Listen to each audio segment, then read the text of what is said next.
ಎಲ್ಲರಿಗೂ ನಮಸ್ಕಾರ. ನಾನು Prajwal, challenge coaching classes Sinnur ವತಿಯಿಂದ. ನಾವು ಪ್ರತಿದಿನದಂತೆ ಇವತ್ತು ಕೂಡ EVS ಒಂದು ಹೊಸ ಟಾಪಿಕ್ ತಗೊಂಡ್ಬಂದಿದ್ದೀನಿ. ಅದೇನಪ್ಪಾ ಅಂತಂದ್ರೆ ಕರ್ನಾಟಕದ ಪ್ರಮುಖ ಭೂಸ್ವರೂಪಗಳು. ಭಾರತದ ಪ್ರಮುಖ ಭೂಸ್ವರೂಪಗಳ ಬಗ್ಗೆ ನಾವು ಆಲ್ರೆಡಿ ಸ್ಟಡಿ ಮಾಡಿದ್ವಿ. ಕರ್ನಾಟಕದ ಬಗ್ಗೆ ನಾವು ಇವತ್ತು ನೋಡ್ತಾ ಇದ್ವಿ. ಭಾರತದ ಭೂಸ್ವರೂಪಗಳಲ್ಲಿ 6 ನಾವು ಸ್ಟಡಿ ಮಾಡಿದ್ವಿ ಆಲ್ರೆಡಿ. ಲಾಸ್ಟ್ ವಿಡಿಯೋದಲ್ಲಿ ನೀವು ಹೋಗಿ ನೋಡ್ಕೋಬಹುದು. ಇವತ್ತು ಕರ್ನಾಟಕದ ಬಗ್ಗೆ ನಾವು ನಿಮ್ಗೆ ಮಾಡ್ತಾ ಇದ್ದೀವಿ. ಕರ್ನಾಟಕದ ಬಗ್ಗೆ ಸ್ವಲ್ಪ ಸಂಕ್ಷಿಪ್ತವಾಗಿ ಹೇಳ್ತಾ ಹೋಗ್ತೀನಿ, ಯಾಕಂದ್ರೆ ಮೇಜರ್ ಇಂಪಾರ್ಟೆಂಟ್ ಇರೋದು ಭಾರತದ ಬಗ್ಗೆ. ಕರ್ನಾಟಕದ ಬಗ್ಗೆನೂ ಸ್ವಲ್ಪ ಜ್ಞಾನ ಇರಲಿ ಅಂತ. ಓಕೆನಾ? ಇಲ್ಲಿ ನೋಡಿ, ಕರ್ನಾಟಕದ ಪ್ರಮುಖ ಭೂಸ್ವರೂಪಗಳಲ್ಲಿ ಟೋಟಲ್ 3 ಇದಾವೆ. ಯಾವ್ಯಾವಪ್ಪ ಅಂತಂದ್ರೆ, ಒಂದು ಕೋಸ್ಟಲ್ ಪ್ಲೇನ್ಸ್ ಅಂದ್ರೆ ಕರಾವಳಿ ಮೈದಾನಗಳು. ನೆಕ್ಸ್ಟ್ ಮಲ್ನಾಡ್ ರೀಜನ್ ಅಂದ್ರೆ ಮಲೆನಾಡು ಪ್ರದೇಶ. ನೆಕ್ಸ್ಟ್ ಮೈದಾನ್ ರೀಜನ್ ಅಂದ್ರೆ ಬಯಲು ಸೀಮೆ. ಮೈದಾನ ಅಂತಂದ್ರೆ ನಾವಿದೀವಲ್ಲ ಉತ್ತರ ಕರ್ನಾಟಕ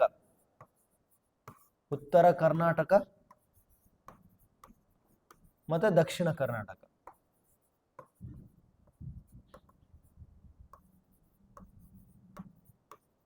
ಇದರಲ್ಲಿ 2 ಬರ್ತಾವ. ಯಾವುದು? ಮೈದಾನ ಒಳಗಡೆ ಒಂದು ಕೋಸ್ಟಲ್ ಪ್ಲೇಸ್ ಅಂದ್ರೆ ಕರಾವಳಿ ಮೈದಾನಗಳು, ನೆಕ್ಸ್ಟ್ ಮಲ್ನಾಡ್ ರೀಜನ್ ಅಂದ್ರೆ ಮಲೆನಾಡು ಪ್ರದೇಶ, ನೆಕ್ಸ್ಟ್ ಮೈದಾನ್ ರೀಜನ್ ಅಂದ್ರೆ ಬಯಲು ಸೀಮೆ.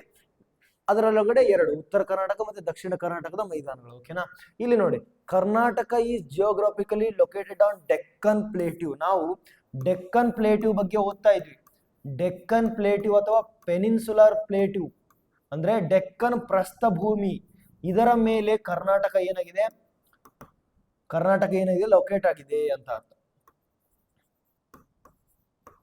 ಅಂದ್ರೆ ಕರ್ನಾಟಕ ಇರೋದಲ್ಲಿ ಡೆಕ್ಕನ್ ಪ್ರಸ್ಥಭೂಮಿಯಲ್ಲಿ.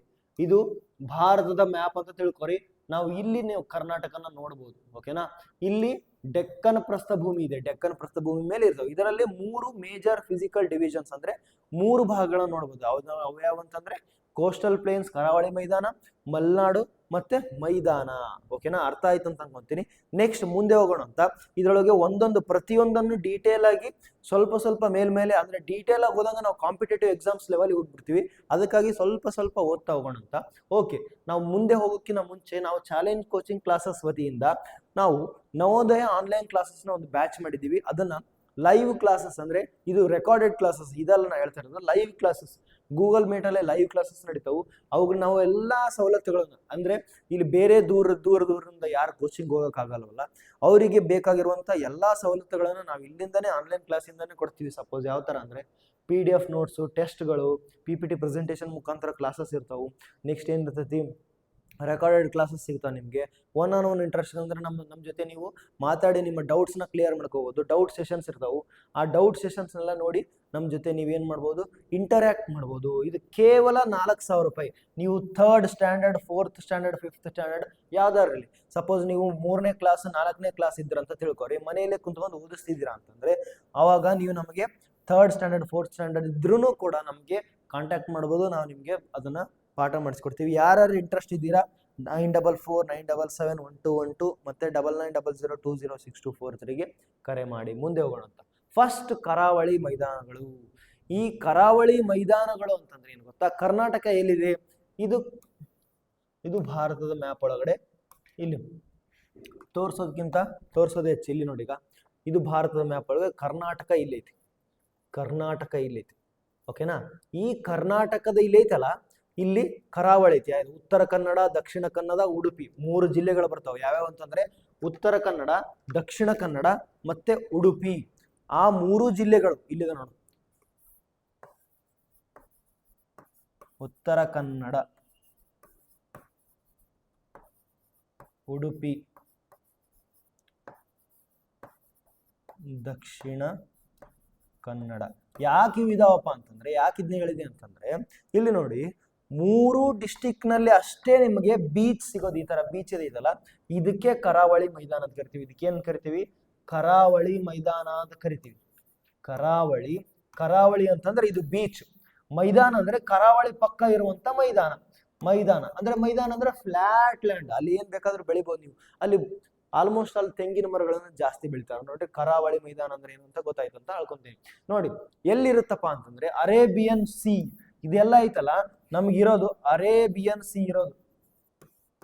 ಕರ್ನಾಟಕದಲ್ಲಿ ಇರುವಂತ ಸಿ ಯಾವ್ದಪ್ಪ ಅಂತಂದ್ರೆ, ಅಥವಾ ಸಮುದ್ರ ಯಾವ್ದಂತಂದ್ರೆ ಅರೇಬಿಯನ್ ಸಿ. ನೋಡ್ರಿ, ಈಗ ಇದು ಕರ್ನಾಟಕ, ಇದು ಅರೇಬಿಯನ್ ಸಿ, ಇಲ್ಲಿ ಆಂಧ್ರ ಪ್ರದೇಶ, ಆ ಕಡೆ ಬೇ ಆಫ್ ಬೆಂಗಾಲ್, ಆ ಕಡೆ ಇರೋದು ಆಂಧ್ರ ಪ್ರದೇಶ, ಒರಿಸ್ಸಾ, ತಮಿಳುನಾಡಕ್ಕೆ ಬೇ ಆಫ್ ಬೆಂಗಾಲ್ ಇದೆ. ಕರ್ನಾಟಕದಲ್ಲಿ ಅರೇಬಿಯನ್ ಸಿ ಐತಿ. ಕರ್ನಾಟಕದಿಂದ ಲಕ್ಷದ್ವೀಪ್ ಹತ್ತಿರ ಆಗುತ್ತೆ ನೋಡ್ತಾ ಇರ್ಬೋದು ನೀವು. ಕರ್ನಾಟಕ, ಗೋವಾ, ಮಹಾರಾಷ್ಟ್ರಕ್ಕೆ ಇರೋದೆಲ್ಲ ಅರೇಬಿಯನ್ ಸಿ. ಹಂಗಂದ್ರೆ ಕರ್ನಾಟಕದ ಕರಾವಳಿ ಮೈದಾನದಲ್ಲಿ ಇರೋದು ಕೂಡ ಅರೇಬಿಯನ್ ಸಿ. ಉದ್ದ ಅಪ್ರಾಕ್ಸಿಮೇಟ್ಲಿ 320 ಕಿಲೋಮೀಟರ್ ಇರುತ್ತಂತೆ. ಯಾವ್ಯಾವು? ಈ 3 ಡಿಸ್ಟಿಕ್ ನ ಕರಾವಳಿ ಉದ್ದ ಇರುತ್ತೆ ನೋಡ. ಅಂದ್ರೆ ಬೀಚ್ ಎಷ್ಟು ಉದ್ದ ಇದೆ ಅಂದ್ರೆ 320 ಕಿಲೋಮೀಟರ್ ಉದ್ದ ಇದೆ ಅಂತ ಹೇಳಿದಾರೆ. ನೆಕ್ಸ್ಟ್ ಇಲ್ಲಿ ನೋಡಿ. ಓಕೆ, ಇಷ್ಟು ಸಾಲಕ್ಕೆ ನಮ್ಗೆ ಕರಾವಳಿ ಮೈದಾನಗಳು, ಕೋಸ್ಟಲ್ ಪ್ಲೇನ್ಸ್ ಕರ್ನಾಟಕದಲ್ಲಿರೋದು. ಇಲ್ಲಿ ಕರಾವಳಿ ಮೈದಾನಗಳ ಬಗ್ಗೆ ನಾವು ಇಷ್ಟು ಹೇಳೋದು ಸಾಕು. ನೆಕ್ಸ್ಟ್ ಮುಂದಿನ ಏನಿದೆ ಅಂತ ನೋಡ್ಕೊಂತ ತಗೊಂಡು ಮುಂದೆ ಏನಿದೆ ನೋಡಿ. ಕರಾವಳಿಯ ಪ್ರಮುಖ ಅಂಶಗಳು ಯಾವ್ಯಾವಪ್ಪ ಅಂತಂದ್ರೆ, ಕರಾವಳಿಗೆ ನೋಡ್ರಿ ಇಲ್ಲೇ ಮಂಗಳೂರು ಪೋರ್ಟ್ ಇರೋದು. ಮಂಗಳೂರು ಪೋರ್ಟ್ ಅಂದ್ರೆ ಬಂದರು. ಬಂದರು ಅಂದ್ರೆ ಈಗ ಹೆಂಗೆ ಬಸ್ಗಳು ಬಂದು ಬಸ್ ಸ್ಟ್ಯಾಂಡ್ ಅಲ್ಲಿ ನಿಂತಿರ್ತಾರೆ, ವಿಮಾನಗಳು ಬಂದು ವಿಮಾನ ನಿಲ್ದಾಣಗಳಲ್ಲಿ ನಿಂತಿರ್ತಾವು, ಅದೇ ತರ ಶಿಪ್ ಹಡಗುಗಳ ನಿಲ್ದಾಣ ಇದು. ಹಡಗುಗಳ ನಿಲ್ದಾಣ ಅಂದ್ರೆ ಹಡಗುಗಳು ಬಂದು ಅಲ್ಲಿ ಸರಕುಗಳನ್ನು ನೋಡಕ್ಕೆ ಬಂದು ನಿಂತ್ಕೊಂಡು ಹೋಗ್ತವೆ. ಇಲ್ಲಿ ಗೇಟ್ ವೇ ಆಫ್ ಕರ್ನಾಟಕ ಅಂತ ಮಂಗಳೂರು ಪೋರ್ಟಿಗೆ, ಮಂಗಳೂರು ಬಂದರಿಗೆ ಕರೀತಾರೆ. ಯಾಕಂದ್ರೆ ಕರ್ನಾಟಕಕ್ಕೆ ಬರುವಂತ ಎಲ್ಲಾ ಸರಕುಗಳೆಲ್ಲ ಬಂದು ಇಲ್ಲಿಗೆ ಬರ್ತವೆ. ಯಾವುದು? ಮಂಗಳೂರು ಪೋರ್ಟ್ ಇಂದ. ನೆಕ್ಸ್ಟ್ ಕರ್ನಾಟಕದಲ್ಲಿ ಕೆಲವೊಂದಿಷ್ಟು ನೇತ್ರಾವತಿ, ಶರಾವತಿ, ಗಂಗಾವಳಿ, ಕಾಳಿ, ಸೀತಾ ಅಂತ ವೆಸ್ಟ್ ಫ್ಲೋಯಿಂಗ್ ರಿವರ್ಸ್, ಇದ್ರ ಬಗ್ಗೆ ನಾವು ಈಸ್ಟ್ ಫ್ಲೋಯಿಂಗ್ ರಿವರ್ಸ್ ಮತ್ತೆ ವೆಸ್ಟ್ ಫ್ಲೋಯಿಂಗ್ ರಿವರ್ಸ್ ಬಗ್ಗೆ ರಿವರ್ಸ್ ಒಳಗಡೆ ಮಾತಾಡೋದಂತ. ಆದ್ರೂ ಸ್ವಲ್ಪ ಹೇಳ್ಬಿಡ್ತೀನಿ. ನೇತ್ರಾವತಿ, ಶರಾವತಿ, ಗಂಗಾವಳಿ, ಕಾಳಿ ನದಿ ಅಥವಾ ಕಾಳಿ ನದಿ ಮತ್ತೆ ಸೀತಾ ನದಿ, ಇವೆಲ್ಲ ಪಶ್ಚಿಮ ದಿಕ್ಕಿಗೆ ಹೋಗ್ತಾವ. ನಾನು ಮ್ಯಾಪ್ ಹೇಳ ಮುಂದೆ ಒಂದು ಟ್ರಿಕ್ ಹೇಳ್ಕೊಟ್ಟಿದ್ದೆ. ಬಲಗಡೆ ಐತಲ್ಲ, ಬಲಗಡೆ ಪೂರ್ವ, ಎಡಗಡೆ ಪಶ್ಚಿಮ, ಬಲಗಡೆ ಪೂರ್ವ, ಎಡಗಡೆ ಪಶ್ಚಿಮ, ಇವು ಪಶ್ಚಿಮ ದಿಕ್ಕಿಗೆ ಹರಿತಾವ. ಪಶ್ಚಿಮ ದಿಕ್ಕಿಗೆ ಹರ್ಕೊಂಡು ಹೋಗಿ ಅರೇಬಿಯನ್ ಸಮುದ್ರವನ್ನ ಸೇರ್ತಾವು. ಕರ್ನಾಟಕದಲ್ಲಿ ನೋಡಿ ಇಲ್ಲಿ ಮೇನ್ ಏನಪ್ಪಾ ಅಂತಂದ್ರೆ ಫಿಶಿಂಗ್ ಮಾಡ್ತಾರೆ. ಇಲ್ಲಿ ಯಾವ್ಯಾವ ತರ ನಾವು ಇಲ್ಲಿ ತೊಗರಿ ಅವನ್ನೆಲ್ಲ ಬೇರೆ ಬೇರೆ ಬೆಳೆಗಳನ್ನು ಬೆಳಿತೀವಲ್ಲ, ಅದೇ ತರ ಮಂಗಳೂರು ಮತ್ತೆ ದಕ್ಷಿಣ ಕನ್ನಡ, ಉಡುಪಿ, ಉತ್ತರ ಕನ್ನಡ, 3 ಡಿಸ್ಟ್ರಿಕ್ಟ್ ನೆನಪಿಡಬೇಕು. ದಕ್ಷಿಣ ಕನ್ನಡ, ಉಡುಪಿ, ಉತ್ತರ ಕನ್ನಡ. ನಾವು ಸ್ಟಾರ್ಟಿಂಗ್ ಹೇಳಿದ ಕರ್ನಾಟಕದಲ್ಲಿ 3 ವಿಭಾಗಗಳು ಯಾವ್ಯಾವಪ್ಪ? ಮೇಜರ್ ಭೂ ಸ್ವರೂಪಗಳು ಯಾವ್ಯಾವು? ಒಂದದ್ದು ಕರಾವಳಿ ಮೈದಾನ, ನೆಕ್ಸ್ಟ್ ಯಾವುದು? ಮಲೆನಾಡು ಪ್ರದೇಶ, ನೆಕ್ಸ್ಟ್ ಮೈದಾನಗಳು. ಕರಾವಳಿ ಮೈದಾನ, ಮಲೆನಾಡು ಪ್ರದೇಶ, ಮೈದಾನಗಳು. ಕರಾವಳಿ ಮೈದಾನಗಳಲ್ಲಿ 3 ಡಿಸ್ಟ್ರಿಕ್ಟ್ಗಳ ಕರಾವಳಿ ಐತಿ. ಅಲ್ಲಿ ಅರೇಬಿಯನ್ ಸಿ ಐತಿ. ಯಾವ್ದೈತಿ ಅಂತಂದ್ರೆ ನೋಡ್ರಿ 3 ಡಿಸ್ಟ್ರಿಕ್ಟ್ಗಳು ಯಾವ್ಯಾವು? ದಕ್ಷಿಣ ಕನ್ನಡ, ಉತ್ತರ ಕನ್ನಡ ಮತ್ತೆ ಉಡುಪಿ. ಓಕೆ, ಮುಂದಿನ ಇದು ಕರಾವಳಿ ಮೈದಾನಗಳು ಇಷ್ಟು ಸಾಕು. ನೆಕ್ಸ್ಟ್ ಮುಂದೆ ಹೋಗೋಣ.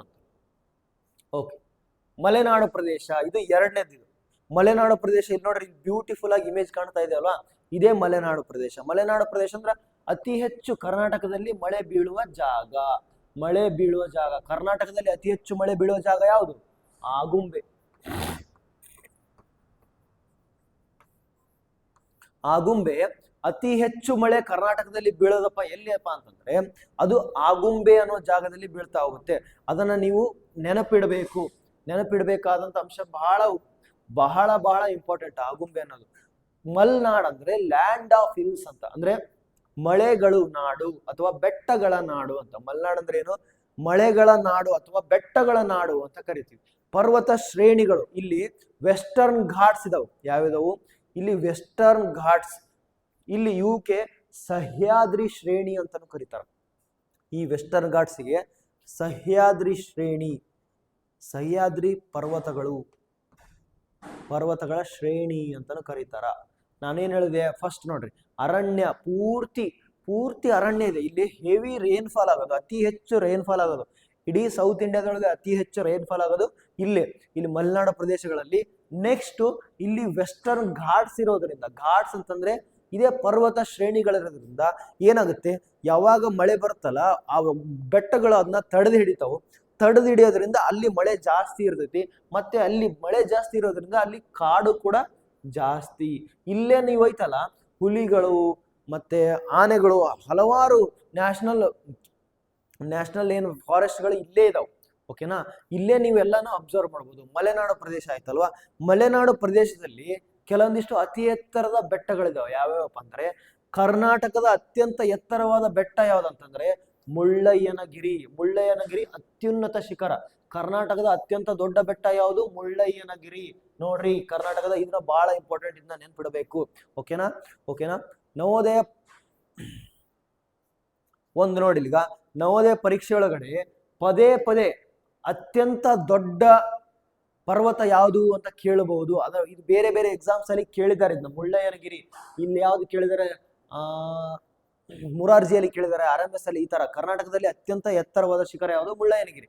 ನೆಕ್ಸ್ಟ್ ಅದಕ್ಕಿಂತ ನೋಡ್ರಿ, ಅದ್ರ ಮುಳ್ಳಯ್ಯನಗಿರಿ ಫೋಟೋ ನೀವು ನೋಡಬಹುದು. ನೆಕ್ಸ್ಟ್ ಇಲ್ಲಿ ನೋಡ್ರಿ ಮುಳ್ಳಯ್ಯನಗಿರಿ. ನೆಕ್ಸ್ಟ್ ಅದರ ನೆಕ್ಸ್ಟ್ ದೊಡ್ಡದು ಯಾವ್ದಪ್ಪ ಅಂತಂದ್ರೆ ಬಾಬಾ ಬುಡನ್ಗಿರಿ ಅಂತ. ಫಸ್ಟ್ ನೋಡಿ 4 ಬೆಟ್ಟಗಳು ನಮಗೆ ಬಹಳ important. ಯಾವ್ದಂದ್ರೆ Mullayanagiri, Baba Budangiri, next Kudremukh, next Brahmagiri. Mullayanagiri, Baba Budangiri, Kudremukh, next Mullayanagiri, Baba Budangiri, Kudremukh, next Brahmagiri.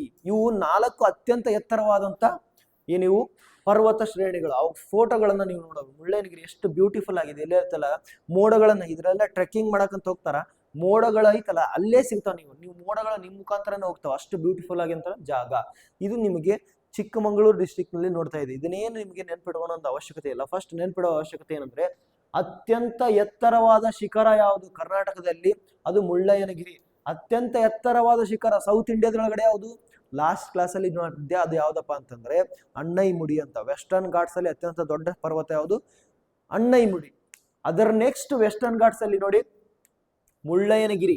ಈ ಮುಳ್ಳಯ್ಯನಗಿರಿ ಕರ್ನಾಟಕದ ಅತ್ಯಂತ ಉತ್ತರ ಶಿಖರ. ಅದರ ನೆಕ್ಸ್ಟ್ ಸೆಕೆಂಡ್ ಹೈಯೆಸ್ಟ್ ಯಾವ್ದಪ್ಪ ಅಂದ್ರೆ ಬಾಬಾ ಬುಡನ್ಗಿರಿ. ಬಾಬಾ ಬುಡನ್ಗಿರಿ, ಇದು ಬಾಬಾ ಬುಡನ್ಗಿರಿಯ ಚಿತ್ರ, ಇದರ ಫೋಟೋ ನೋಡ್ಬೋದು ನೀವು. ಅದರ ನೆಕ್ಸ್ಟ್ ದೊಡ್ಡದು ಯಾವ್ದಪ್ಪ ಅಂತಂದ್ರೆ ಕುದುರೆಮುಖ. ಕುದುರೆಮುಖ, ಈ ಕುದುರೆಮುಖದಲ್ಲಿ ನಿಮಗೆ ಐರನ್, ಕಬ್ಬಿಣದ ಅದಿರು ಸಿಗುತ್ತೆ. ಅದಕ್ಕೆ ನಿಮಗೆ ಇದು ಬಹಳ ಇಂಪಾರ್ಟೆಂಟ್. ಕುದುರೆಮುಖದಲ್ಲಿ ಕಬ್ಬಿಣ ಅಂದ್ರೆ ಐರನ್. ನಾವು ನಿಮ್ಗೆ ಛೋಟಾನಾಗ್ಪುರ್ ಪ್ಲೇಟ್ರಿ ಒಳಗಡೆ ಹೇಳಿದ್ದೆ, ನೆನಪಿದೆ ಅನ್ಸುತ್ತೆ. ಛೋಟಾನಾಗ್ಪುರ್ ಒಳಗಡೆ ಐರನ್ ಸಿಗುತ್ತೆ, ಅಬ್ರಕ, ಮೈಕಾ ಸಿಗುತ್ತೆ, ನೆಕ್ಸ್ಟ್ ಕೋಲ್ ಸಿಗುತ್ತೆ. ಅದೇ ತರ ಇಲ್ಲಿ ಕರ್ನಾಟಕದಲ್ಲಿ ಕಬ್ಬಿಣ ಸಿಗೋದು ಎಲ್ಲಿಯಪ್ಪ ಅಂತಂದ್ರೆ ಕುದುರೆಮುಖದಲ್ಲಿ. ಇಲ್ಲಿ ನ್ಯಾಷನಲ್ ಪಾರ್ಕ್ ಅಂತ ಕನ್ಸಿಡರ್ ಮಾಡಿದ್ದಾರೆ. ಇಲ್ಲಿ ರಾಷ್ಟ್ರೀಯ ಉದ್ಯಾನವನ ಇದೆ. ಯಾವ್ದು? ಯಾಕೆ ಇದನ್ನ ಕುದುರೆಮುಖ ಅಂತ ಕರೀತಾರಂದ್ರೆ ಇದು ಬೆಟ್ಟದ ಆಕಾರ ಕುದುರೆಯ ಮುಖದ ತರ ಇದೆ ಅಂತ, ಅದರ ಸಲುವಾಗಿ. ನೋಡ್ರಿ 4 ಪರ್ವತಗಳಿಂದ ಫಸ್ಟ್ ಮುಳ್ಳಯ್ಯನಗಿರಿ, ನೆಕ್ಸ್ಟ್ ಯಾವುದು ಬಾಬಾ ಬುಡನ್ಗಿರಿ, ನೆಕ್ಸ್ಟ್ ಕುದುರೆಮುಖ, ಕೊನೆಯದಾಗಿ ಯಾವುದು ಬ್ರಹ್ಮಗಿರಿ. ಇದು ಕೊಡಗು ಡಿಸ್ಟಿಕ್ ಅಲ್ಲಿ ಇದೆ. ಏನಿದೆ? ಕೊಡಗು ಡಿಸ್ಟಿಕ್ ಅಲ್ಲಿ. ಇಲ್ಲಿ ನಿಮಗೆ ಬಹಳ ಇಂಪಾರ್ಟೆಂಟ್ ಆಗಿರೋದು ಏನಪ್ಪಾ ಅಂತಂದ್ರೆ ಇದರ ಸಮೀಪ ಹತ್ತಿರ ಇಲ್ಲಿ ಕಾವೇರಿಯ ಉಗಮ ಸ್ಥಾನ, ಉಗಮದ ಹತ್ತಿರ, ಲೊಕೇಟೆಡ್ ನಿಯರ್ ತಲಕಾವೇರಿ. ನೋಡ್ರಿ ತಲಕಾವೇರಿ ಅಂದ್ರೆ ಏನು ಗೊತ್ತಾ? ತಲಕಾವೇರಿ ಕರ್ನಾಟಕದ ಲೈಫ್ ಲೈನ್ ಅಂತಾನು ಕರೀತಾರೆ. ಯಾವ್ದಕ್ಕೆ? ಕಾವೇರಿ ರಿವರ್ಗೆ ಕರ್ನಾಟಕದ ಲೈಫ್ ಲೈನ್ ಅಂತಾನು ಕರೀತಾರೆ. ಮತ್ತೆ ತಮಿಳ್ನಾಡಿನ ಲೈಫ್ ಲೈನ್ ಅಂತಾನು ಕರೀತಾರೆ ಕಾವೇರಿ ರಿವರ್ಗೆ. ಈ ಕಾವೇರಿ ರಿವರ್ ಹುಟ್ಟುವುದು ತಲಕಾವೇರಿ ಅನ್ನೋ ಜಾಗ ಬ್ರಹ್ಮಗಿರಿ ಪರ್ವತ ಹತ್ತಿರ. ಬ್ರಹ್ಮಗಿರಿ ಪರ್ವತದ ಹತ್ತಿರ ಏನಾಗುತ್ತೆ ಗೊತ್ತಾ? ಇಲ್ಲೇ ನಿಮ್ಗೆ ಏನಾಗುತ್ತೆ? ಕಾವೇರಿ ನದಿ ಅದರ ಸಮೀಪ ಹುಟ್ಟೋದು, ಅದರಲ್ಲಿ ಅಲ್ಲ, ಅದರ ಸಮೀಪ ಹುಟ್ಟೋದು. ಅಂದ್ರೆ ಹಲವಾರು ಮಳೆ ಬಿದ್ದಾಗ ಏನಾಗುತ್ತೆ, ಇಲ್ಲಿ ಇರ್ತಾವಲ್ಲ, ಇಲ್ಲಿಂದ ನಿಮ್ಗೆ ಮಳೆ ಬಿತ್ತು ಅಂತ ತಿಳ್ಕೊಳ್ಳಿ. ಈ ಬೆಟ್ಟ ಮೇಲಿರುವಂತ ನೀರೆಲ್ಲ ಹಿಂಗ ಹರ್ಕೊಂಡು ಕೆಳಗಡೆ ಒಂದು ಹತ್ರ ಸೇರುತ್ತೆ. ಅಲ್ಲಿ ಒಂದು ಹಳ್ಳ ಆಗುತ್ತೆ. ಆ ಹಳ್ಳಗಳಿಗೆ ಹಲವಾರು ಹಳ್ಳಗಳು ಸೇರ್ಕೊಂಡು ಚಿಕ್ಕದೊಂದು ನದಿ ಆಗುತ್ತೆ. ಆ ಚಿಕ್ಕ ನದಿಗೆ ಮತ್ತಷ್ಟು ಚಿಕ್ಕ ನದಿಗಳು ಈಗ ಸೇರ್ಕೊಂಡು ದೊಡ್ಡ ನದಿಯಾಗಿ ಕನ್ವರ್ಟ್ ಆಗುತ್ತೆ. ಇದು ಹುಟ್ಟೋದು ತಲಕಾವೇರಿಯಲ್ಲಿ.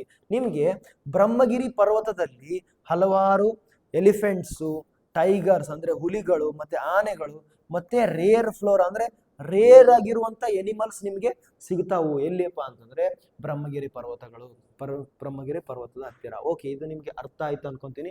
ಮತ್ತೆ ಮುಂದೆ ಮಲೆನಾಡಿನಲ್ಲಿ ನಿಮ್ಗೆ ಜಲಪಾತಗಳು ಸಿಗ್ತಾವೆ. ಯಾವ ಅತ್ಯಂತ ದೊಡ್ಡ ಜಲಪಾತ ಯಾವ್ದು ಗೊತ್ತಾ? ಜೋಗ್ ಜಲಪಾತ. ಇದು ಎಲ್ಲರಿಗೂ ಗೊತ್ತಿರೋ ವಿಷಯ ಅನ್ಸುತ್ತೆ. ಬಟ್ ಜೋಗ ಜಲಪಾತ ಎಲ್ಲಿರೋದು? ಮಲೆನಾಡಿನಲ್ಲಿ. ಜೋಗ ಜಲಪಾತ ಇಲ್ಲಿದೆ ಅಲ್ವಾ? ಈ ಜೋಗ ಜಲಪಾತ ಮಲೆನಾಡಿನಲ್ಲಿ ಇರೋದು. ಇದು ಯಾವ್ದರಿಂದ ಬರುತ್ತಲ್ವಾ? ಇದು ಯಾವ ನದಿ ಗೊತ್ತಾ? ಇದು ಶರಾವತಿ ನದಿ. ಯಾವುದು? ಶರಾವತಿ ನದಿಯಿಂದ ಜೋಗ ಜಲಪಾತ ಆಗುತ್ತದೆ. Sharavathi river one of the highest plunge waterfalls in India. ಇಡೀ ಭಾರತದೊಳಗ ಅತ್ಯಂತ ದೊಡ್ಡ ವಾಟರ್ ಫಾಲ್ಸ್ ಯಾವ್ದಪ್ಪ ಅಂದ್ರೆ ಜೋಗ ಜಲಪಾತ. ಇದನ್ನ ನೆನಪಿಡಬೇಕು. ಜೋಗ ಜಲಪಾತ ಹುಟ್ಟೋದು ಶರಾವತಿ ನದಿಯಿಂದ. ಜೋಗ ಜಲಪಾತ ಯಾವ್ದರಿಂದ ಬರುತ್ತೆ? ಶರಾವತಿ ನದಿಯಿಂದ. ಮತ್ತೆ ಇನ್ನೊಂದು, ಮಲೆನಾಡನ್ನ ಕಾಫಿ ಲ್ಯಾಂಡ್ ಆಫ್ ಕರ್ನಾಟಕ ಅಂದ್ರೆ ಕಾಫಿ ಬೆಳೆಯುವ ಪ್ರದೇಶ ಅಂತ ಕರೀತಾರೆ. ಯಾಕಂದ್ರೆ ಇಲ್ಲಿ ಅತಿ ಹೆಚ್ಚು ಕಾಫಿನ ಬೆಳಿತೀವಿ ನಾವು. ಎಲ್ಲಿ? ಕಾಫಿ, ಅತಿ ಹೆಚ್ಚು ಕಾಫಿನ ಬೆಳೆಯೋದು ಮಲೆನಾಡಿನಲ್ಲಿನೇ. ಮಲೆನಾಡು, ಅದಕ್ಕೆ ಮಲೆನಾಡಿನ ಸಿರಿ ಅಂತ ಕರೀತಾರೆ. ಅಂದ್ರೆ ಮಲೆನಾಡು ಅನ್ನೋದೊಂದು ನಮಗೆ ವೆಲ್ತ್ ಇದ್ದಂಗೆ, ಕರ್ನಾಟಕಕ್ಕೆ ಒಂದು ಹಿರಿಮೆ ಅದು ಅಂತ. ಅಲ್ಲಿ ಕೂರ್ಗ್ ಇದೆ ಅಲ್ವಾ, ಈ ಕೂರ್ಗ್ ಅಂತಂದ್ರೆ ಕೊಡಗು. ಈ ಕೊಡಗು ಡಿಸ್ಟಿಕ್ ಇಂದ ನಿಮ್ಗೆ ಒಂದು ಸೈನಿಕ್ ಸ್ಕೂಲ್ ಇರುತ್ತೆ. ಕೊಡಗು ಡಿಸ್ಟಿಕ್ ನಲ್ಲಿ ಒಂದು ಸೈನಿಕ್ ಸ್ಕೂಲ್ ಇರುತ್ತೆ. ಯಾಕೆ ಕೊಟ್ಟಿದ್ದಾರೆ ಕೂರ್ಗ್ನಲ್ಲಿ ಎಕ್ಸ್ಟ್ರಾ ಅಂತಂದ್ರೆ, ಯಾಕಪ್ಪ ಅಂತಂದ್ರೆ ಕೂರ್ಗ್ ಅವರು ಆರ್ಮಿಯಲ್ಲಿ ಬಹಳ ಕಂಟ್ರಿಬ್ಯೂಷನ್ಸ್ ಇದಾವು. ಮೇಜರ್ ಕರಿಯಪ್ಪ ಇವರೆಲ್ಲ ಇಲ್ಲೇ ಕೂರ್ಗಿಂದನೇ ಬಂದಿರೋದು. ಓಕೆನಾ, ಅರ್ಥ ಆಯ್ತಾ? ಫಸ್ಟ್ ವಾಪಸ್ ಇದಕ್ಕೆ ಬರೋಣ. ಜೋಗ ಜಲಪಾತ ಏನೇನು ಹೇಳಿದ್ದೆ ನೋಡಿ. ಫಸ್ಟ್ ನಾವು ಕರ್ನಾಟಕದ ಭೂ ಸ್ವರೂಪಗಳಲ್ಲಿ 3 ಭಾಗಗಳನ್ನು ನೋಡಿದೀವಿ. ಫಸ್ಟ್ ಕರಾವಳಿ ಮೈದಾನ ಎಲ್ಲಿ ಬರುತ್ತೆ? ದಕ್ಷಿಣ ಕನ್ನಡ, ಉಡುಪಿ, ಉತ್ತರ ಕನ್ನಡ. ಆ 3 ಡಿಸ್ಟಿಕ್ ನಲ್ಲಿ ಕರಾವಳಿ 320 ಕಿಲೋಮೀಟರ್ ದೂರ ಐತಿ. ಮಂಗಳೂರು ಪೋರ್ಟ್, ಅದಕ್ಕೆ ಗೇಟ್ ವೇ ಆಫ್ ಕರ್ನಾಟಕ ಅಂತಾನು ಕರೀತಾರೆ. ಓಕೆನಾ, ಅದರ ನೆಕ್ಸ್ಟ್ ಏನ್ ನೋಡಿದ್ವಿ ನಾವು? ಮಲೆನಾಡನ್ನ ನೋಡಿದ್ವಿ. ಮಲೆನಾಡಿನೊಳಗಡೆ ನಾವು 4 ಪರ್ವತಗಳನ್ನ ನೋಡಿದ್ವಿ. ಅತ್ಯಂತ ಎತ್ತರ ಪರ್ವತ ಯಾವುದು? ಮುಳ್ಳಯ್ಯನಗಿರಿ. ನೆಕ್ಸ್ಟ್ ಬಾಬಾ ಬುಡನ್ಗಿರಿ. ನೆಕ್ಸ್ಟ್ ಮುಳ್ಳಯ್ಯನಗಿರಿ, ಬಾಬಾ ಬುಡನ್ಗಿರಿ, ಕೊನೆಯದಾಗಿ ಬ್ರಹ್ಮಗಿರಿ ಅಂತ ನೋಡ್ರಿ. ಓಕೆ, ಕುದುರೆಮುಖ ಇದು ಬಹಳ ಇಂಪಾರ್ಟೆಂಟ್. ಇಲ್ಲಿ ಕಬ್ಬಿಣದ ಅದಿರು ಸಿಗುತ್ತೆ. ಕಬ್ಬಿಣದ ಅದಿರು ಆದ್ಮೇಲೆ ನೆಕ್ಸ್ಟ್ ಬ್ರಹ್ಮಗಿರಿ, ಕೊನೆಯದಾಗಿ ಬ್ರಹ್ಮಗಿರಿ. ನೆಕ್ಸ್ಟ್ ಓಕೆ, ಮಲೆನಾಡಿನ ಜಲಪಾತ ಬೆಳೆಗಳಾಯ್ತು. ಮೈದಾನ ಪ್ರದೇಶ ಕೊನೆಯದಾಗಿ ಯಾವುದು? ಮೈದಾನ ಪ್ರದೇಶ. ಇದರೊಳಗಡೆ ಉತ್ತರದ ಮೈದಾನ, ದಕ್ಷಿಣ ಮೈದಾನ. ಇಲ್ಲಿ ನೋಡಿ 2 ಪಾಠ ಅದಾವು. ಯಾವ್ಯಾವು? ಉತ್ತರ ಮೈದಾನ ಮತ್ತೆ ದಕ್ಷಿಣ ಮೈದಾನ. ಉತ್ತರ ಮೈದಾನ ಅಂದ್ರೆ ಉತ್ತರ ಕರ್ನಾಟಕ, ದಕ್ಷಿಣ ಮೈದಾನ ಅಂದ್ರೆ ದಕ್ಷಿಣ ಕರ್ನಾಟಕ. ಇದು ಫ್ಲಾಟ್ ಪ್ಲೇನ್ ಲ್ಯಾಂಡ್ ಅಂದ್ರೆ ಪ್ಲೇನ್ ಆಗಿರುವಂತ ಲ್ಯಾಂಡ್. ಇದ್ರೊಳಗಡೆ ಇಲ್ಲಿ ನೋಡಿ, ನಾನು ನಿಮ್ಗೆ ಎಕ್ಸಾಂಪಲ್ ಕೊಡ್ತೇನಂತೆ. ಇಲ್ಲಿ ನಿಮಗೆ ಮಲೆನಾಡು ಸಿಗುತ್ತೆ. ಮಲೆನಾಡದ ನಂತರ ಇದಿಷ್ಟು ಏನಿದೆ ವೆಸ್ಟರ್ನ್ ಘಾಟ್ಸ್. ಅದನ್ನ ಬಿಟ್ಟು ಉಳಿದಿರುವಂತ ಜಾಗ ಏನಿದೆ ಅಲ್ಲ, ಅದೆಲ್ಲ ಮೈದಾನ.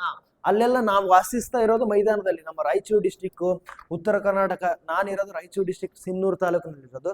ಅದೆಲ್ಲ ಪೂರ್ತಿ ಮೈದಾನ, ಉತ್ತರ ಮೈದಾನದೊಳಗೆ ಬರ್ತೈತೆ ನಾವು. ದಕ್ಷಿಣ ಮೈದಾನ ಯಾವ್ದಪ್ಪ ಅಂದ್ರೆ ಬೆಂಗಳೂರು, ಮೈಸೂರಿಂದ ಹತ್ರ ಈ ಕಡೆ ಚಿಕ್ಕಮಗಳೂರು ಮತ್ತೆ ತುಮಕೂರು, ಹಾಸನ, ಇವೆಲ್ಲ ಏನ್ ಬರ್ತಾವು? ದಕ್ಷಿಣ ಮೈದಾನದೊಳಗಡೆ ಬರ್ತಾವು. ವ್ಯಾಸ್ಟ್ ಫ್ಲಾಟ್ ಪ್ಲೇನ್ಸ್, ಬಯಲು ಭೂಮಿ. ಇದಕ್ಕೆ ಏನಂತ ಕರಿಬಹುದು ನಾವು? ಬಯಲು ಭೂಮಿ ಅಂತ ಕರಿಬಹುದು. ಬಯಲು ಸೀಮೆ ಅಂತಾನು ಕರೀತಾರೆ. ಇದಕ್ಕೆ ಏನಂತ ಕರೀತಾರ? ಬಯಲು ಸೀಮೆ ಅಂತ. ಇಲ್ಲಿ ಅತಿ ಹೆಚ್ಚು ಕಪ್ಪು ಮಣ್ಣು ಇರುತ್ತೆ. ನಮ್ದು ಕಪ್ಪು ಮಣ್ಣಿನ ಪ್ರದೇಶ. ಇಲ್ಲಿ ಹಾಟ್ ಅಂಡ್ ಡ್ರೈ ಅಂದ್ರೆ ಬಿಸಿ ಮತ್ತೆ ಪೂರ್ತಿ ಡ್ರೈ ಕ್ಲೈಮೇಟ್ ಇರುತ್ತೆ ಇಲ್ಲಿ ಉತ್ತರ ಮೈದಾನ. ನೆಕ್ಸ್ಟ್ ದಕ್ಷಿಣ ಮೈದಾನದೊಳಗಡೆ ರೆಡ್ ಸಾಯಿಲ್, ಕೆಂಪು ಮಣ್ಣು ಐತಿ. ಎಲ್ಲಿ ಕೆಂಪು ಮಣ್ಣು ಐತಿ? ದಕ್ಷಿಣ ಮೈದಾನದೊಳಗೆ ಕೆಂಪು ಮಣ್ಣು. ಇಲ್ಲಿ ಕಪ್ಪು ಮಣ್ಣು. ಯಾವ್ದೈತಿ? ಇಲ್ಲಿ ಕಪ್ಪು ಮಣ್ಣು. ಇದನ್ನ ನಾವು ಅಗ್ರಿಕಲ್ಚರ್ ಓದೋ ಮುಂದೆ ಡೀಟೇಲ್ ಆಗಿ ಓದೋಣ ಅಂತ. ಕಪ್ಪು ಮಣ್ಣು ಅಂದ್ರೆ ಯಾವ್ದಕ್ಕೆ ಯೂಸು, ಕೆಂಪು ಮಣ್ಣು ಅಂದ್ರೆ ಯಾವ್ದಕ್ಕೆ ಯೂಸು, ಇಲ್ಲಿ ನೋಡಿ. ಮತ್ತೆ ಇಲ್ಲಿ ಕೆಲವೊಂದಿಷ್ಟು ಹಿಲ್ಸ್ ಅಂದ್ರೆ ಬೆಟ್ಟಗಳಿದಾವು. ಓಕೆ, ಉತ್ತರ ಮೈದಾನ, ನೆಕ್ಸ್ಟ್ ದಕ್ಷಿಣ ಮೈದಾನ. ಇಷ್ಟು ನಮಗೆ ಸಾಕು. ಕೆಲವೊಂದಿಷ್ಟು ಪಾಯಿಂಟ್ಸ್ ನಾವು ಉತ್ತರ ಮೈದಾನದಲ್ಲಿ ನೋಡಿ, ಬ್ಲ್ಯಾಕ್ ಕಾಟನ್ ಸಾಯಿಲ್ ಅಂತ ಕರೀತಾರೆ. ಯಾಕಂದ್ರೆ ಇದು ಮಣ್ಣು ಐತಲ್ವಾ, ಕಾಟನ್ ಗತಿನ ನೀರು ಹಿಡ್ಕೊಳ್ಳುತ್ತೆ. ಅದ್ರ ಸಲುವಾಗಿ ನಮಗಿಲ್ಲಿ ಜೋಳ, ಹತ್ತಿ ಇದನ್ನ ನಾವು ಜಾಸ್ತಿ ಬೆಳೆಯೋದು. ಉತ್ತರ ಮೈದಾನದಲ್ಲಿ ನಿಮಗೆ ಕೃಷ್ಣಾ ನದಿ, ಭೀಮಾ ನದಿ, ಇಲ್ಲಿ ನೋಡಿ ಉತ್ತರ ಮೈದಾನದಲ್ಲಿ ಕೃಷ್ಣ, ಭೀಮಾ, ಘಟಪ್ರಭಾ, ಮಲಪ್ರಭಾ, ತುಂಗಭದ್ರ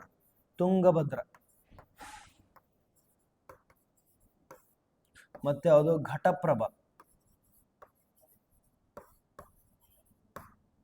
ಮತ್ತೆ ಮಲಪ್ರಭಾ.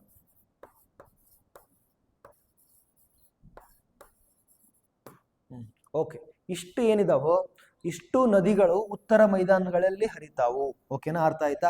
ಇದರೊಳಗಡೆ ಬೆಳೆಗಳು ಯಾವಪ್ಪ? ಜೋಳ, ಹತ್ತಿ, ಶೇಂಗಾ ಮತ್ತೆ ಬೇರೆಗಳ ಕಾಳುಗಳು ಮತ್ತೆ ಸನ್ಫ್ಲವರ್ ಅಂತಂದ್ರೆ ಸನ್ಫ್ಲವರ್. ಓಕೆನಾ, ನೆಕ್ಸ್ಟ್ ನೋಡಿ, ಅರ್ಥ ಆಯ್ತು ಅನ್ಕೊಂತೀನಿ. ನೆಕ್ಸ್ಟ್ ಮುಂದೆ ಹೋಗೋಣ. ಇದನ್ನ ನಾವು ಪೂರ್ತಿ ಡೀಟೇಲ್ ಆಗಿ ಅಗ್ರಿಕಲ್ಚರ್ ಮುಂದೆ ಓದೋಣಂತ. ಸನ್ಫ್ಲವರ್ ಅಂದ್ರೆ ಸೂರ್ಯಕಾಂತಿ. ನೆಕ್ಸ್ಟ್ ಮುಂದೆ ದಕ್ಷಿಣ ಮೈದಾನದಲ್ಲಿ ಮಣ್ಣುಗಳು ಮತ್ತೆ ಬೆಳೆಗಳಲ್ಲಿ ಕೆಂಪು ಮಣ್ಣಿದೆ ಅಂತ ಹೇಳ್ತೀವಿ. ಅಲ್ಲಿ ರಾಗಿ ಜಾಸ್ತಿ ಬೆಳಿತಾರೆ. ನಾವು ಜೋಳ ಜಾಸ್ತಿ ಬೆಳೆದ್ರೆ ಅವರು ರಾಗಿ ಜಾಸ್ತಿ ಬೆಳಿತಾರೆ ಅಷ್ಟೇ. ಇಲ್ಲಿ ಪ್ರಮುಖ ನದಿಗಳು ಯಾವ್ದಪ್ಪ ಅಂದ್ರೆ ಕಾವೇರಿ, ಹೇಮಾವತಿ, ಅರ್ಕಾವತಿ, ಶಿಂಸಾ ಮತ್ತೆ ಪಲಾರ್ ಅಂತ. ಕಾವೇರಿ ನದಿ,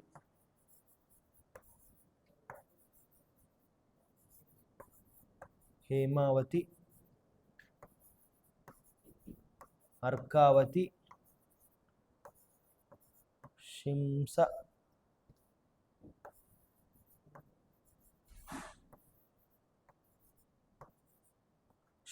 ಮತ್ತೆ